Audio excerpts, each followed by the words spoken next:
I'm Debbie.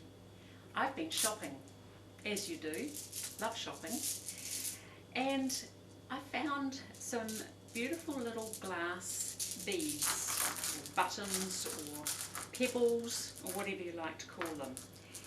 And these ones here are gorgeous turquoise colour, very transparent. They've got a bit of an iridescent side to them as well, which is going to make them interesting.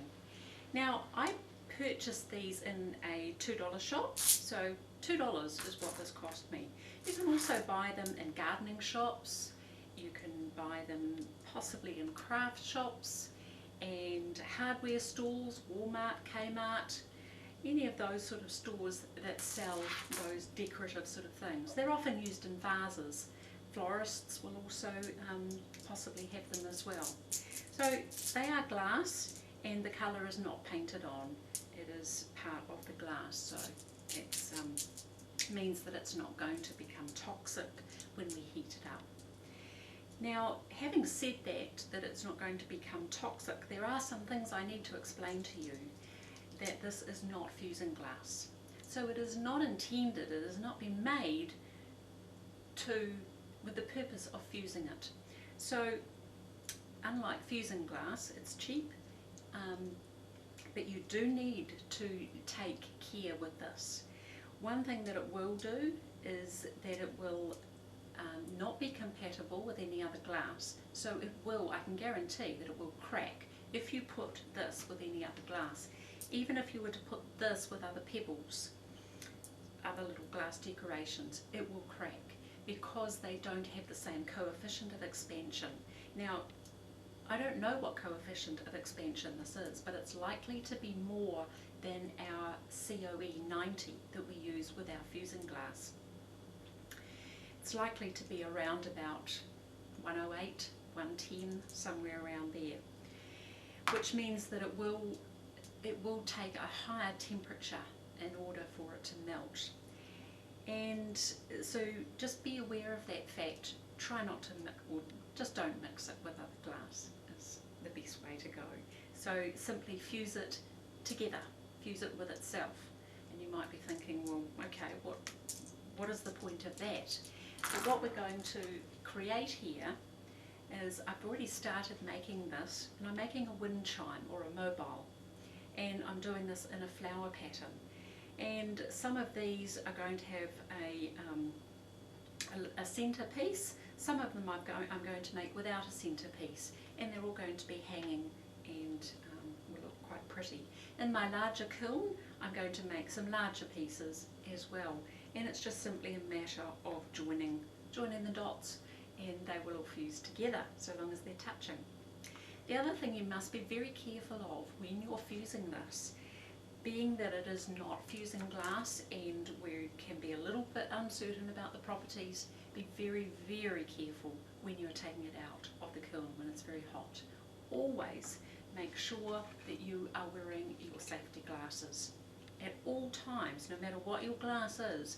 When you are taking or checking on hot glass in the kiln, always wear your safety glasses, because you never know when that glass may suddenly decide to ping and break right in front of your eyes, and you don't know what direction it's going to go in when you've lifted the lid off your kiln, and it could splatter and hit you in the eye. So always wear those, and just take extra precaution with this, because we don't always know how it's going to behave. So when you lift your lid of your kiln, always lift it so that it is away from you. So if it was going to break, it will break into the back of the kiln, and then carefully have a look. So we've got our kiln base here now, and I have one piece of 5 by 5 centimetre fusing paper, and I've got 2 half pieces as well. We often sell these in little bags so that you don't have to cut all your good pieces up, and just pop the half pieces there, and then pop the larger standard piece in the middle, so that we protect as much of that kiln base as we can. Now, sometimes people get a little bit worried about these corners sticking out. So what you can do is simply take your scissors and just trim around those corners. Then you've got no worries about your kiln paper pushing down when you put the lid on and all of your glass pieces jumbling around in the middle and going everywhere without you knowing. Okay, so I'm going to start off our little centerpiece first. So we'll pop that in the middle, and then I'm going to build these around so that we have the shape of a flower. It's very, very simple.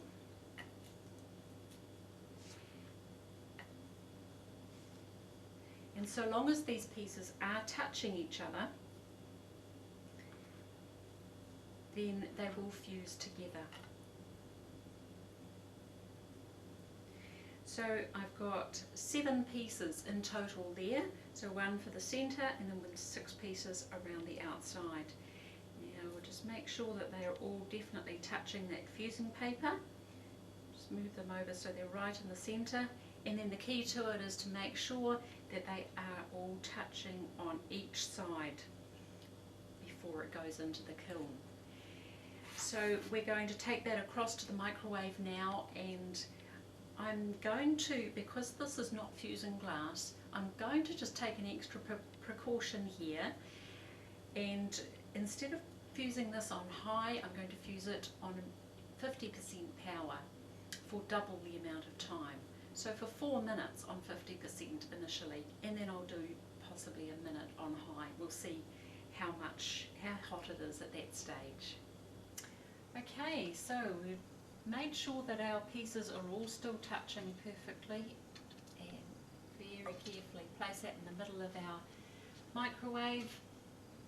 Take our lid and carefully place that over the top without knocking any of our little pebbles. And we're going to do 4 minutes on 50% now, so we'll just put that in there, power level down to 50%, and we'll do 4 minutes at that.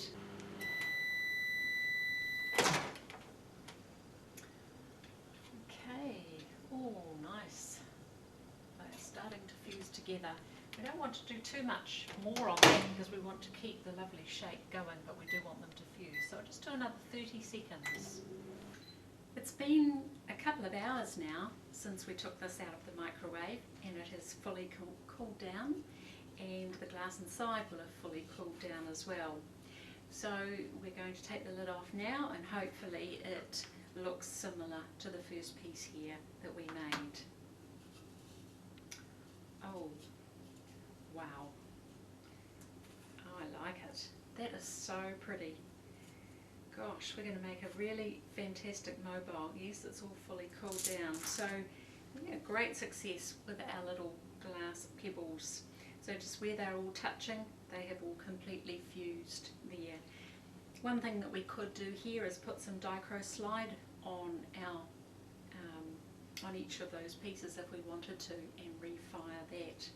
But I think that's going to join up with the rest of our mobile really nicely. So we've now got 2 in our set, and we can continue making those, and we'll put a little hole in them and turn them into a mobile once we have enough. So thanks for watching today's project.